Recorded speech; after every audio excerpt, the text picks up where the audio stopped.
핵심지냐 외곽지냐에 따라 세금이 전가되는 형태가 다르게 나타날 것입니다.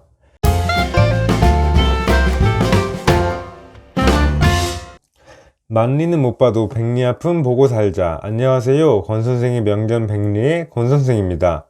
오늘은 아마 경제학을 공부하신 분들이라면 모두가 아실 거라고 생각하는 서울대 이중구 교수님의 글을 통해 세금이 오르면 세입자, 집주인 누가 손해인지 알아보겠습니다. 먼저 서울대학교 이중구 교수님께서 7월 19일에 올리신 콜라를 많이 마시면 국민이 더욱 건강하고 부유하고 정치적으로 자유로워진다 입니다. 두 가지 포인트를 짚으셨는데요.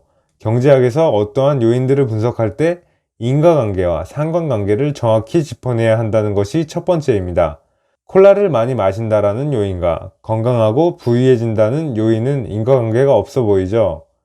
소득 수준의 향상으로 인해 콜라도 많이 마시게 되고 건강하고 부유해지게 되는 겁니다. 여기서 소득 수준의 향상과 콜라를 많이 마신다, 건강하고 부유하다 사이에는 각각 인과관계가 성립됩니다. 콜라를 많이 마신다와 건강하고 부유해진다는 인과관계가 아니라 상관관계가 성립하는 것이고요. 인과관계와 상관관계 차이가 이해되셨나요? 그러면 이중구 교수님께서 적어두신 사례를 더 보겠습니다. 모 신문사에서 쓴 부동산 세수 증가가 집값, 전셋값의 상승을 가져온다는 내용입니다. 우리가 유튜버들을 통해 많이 듣던 내용입니다. 조세의 전가 현상이 일어나 집주인에게 부과된 세금이 집값과 전셋값의 상승을 가져올 거란 이야기입니다. 근데 이중구 교수님께서는 세수 증가와 집값, 전셋값의 상승은 인과관계가 명확하지 않다고 하십니다. 오히려 정책이 시차를 두고 작동하면서 벌어진 일로 보고 계십니다. 노무현 정권의 억제책이 이명박 박근혜 정권에서 작동하면서 집값이 잡히고 이명박 박근혜 정권의 부양책이 문재인 정권에서 작동하면서 집값이 올랐다고 보고 계시네요. 제가 평가할 만한 위치나 입장은 아니지만 일견타당한 말씀이라고 생각합니다. 정책 시차는 분명 존재하고 이로 인해 시장이 왜곡되기 때문이지요. 대신 자본화라는 개념을 통해 조세가 부동산에 미치는 영향을 얘기하시네요. 재정학에서 자본화 개념은 부동산의 공급이 고정되어 있다는 가정하에서 부동산에 장래 부과될 세금은 현재의 부동산 가격 하락을 가져온다는 이론입니다. 즉, 부동산의 소유자가 매년 내야 할 세금의 현재 가치가 부동산 가격에 반영되어 매수자 입장에서는 해당 금액을 깎아서 사려 한다는 내용입니다. 예를 들어 30억짜리 부동산이 있는데 여기에 부과될 예상 세금이 5억이라고 가정하겠습니다. 그러면 매수자는 이 5억을 제하고 사고 싶어 하겠죠. 그럼 결과적으로 30억짜리 부동산의 매수가는 25억이 되겠죠. 물론 공급이 고정되어 있다는 가정하에서 말입니다. 유튜버 분들이 얘기하시는 조세의 전가 현상하고는 뭔가 앞뒤가 안 맞는 것 같죠. 조세의 전가 현상 얘기에서는 부동산에 세금을 물리면 세입자에게 전가된다고 하는데 자본화 개념에서는 보유자가 부담하게 된다 하니 말이에요. 자, 한번 인과관계를 풀어보겠습니다. 두 이야기를 비교하려면 먼저 공급이라는 전제를 해체해야 해요. 경제학에선 세테리스 파리부스라는 대전제가 있습니다. 모든 조건이 동일할 때라는 말인데요. 말 그대로 서울 아파트 공급량을 산출할 때 노도강 구축도 한 채, 강남 서초 한강변 신축도 한 채로 잡는 거예요. 총 두 채로요.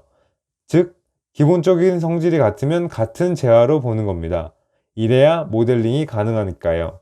둘 중 어느 것이 맞냐 하시면 저는 둘 다 맞다고 하겠습니다. 다만 시장의 수요 공급 상황에 따라 어느 쪽에 무게가 실릴지는 달라질 것 같아요. 일단 수요를 먼저 보겠습니다. 서울의 아파트 수요는 다층적이에요. 학군을 바탕으로 하는 수요를 예로 들면 동남권에서는 강남 8학군, 분당학군, 수지학군, 서부권에서는 목동학군, 염창학군, 우장산학군 등의 모습을 띱니다.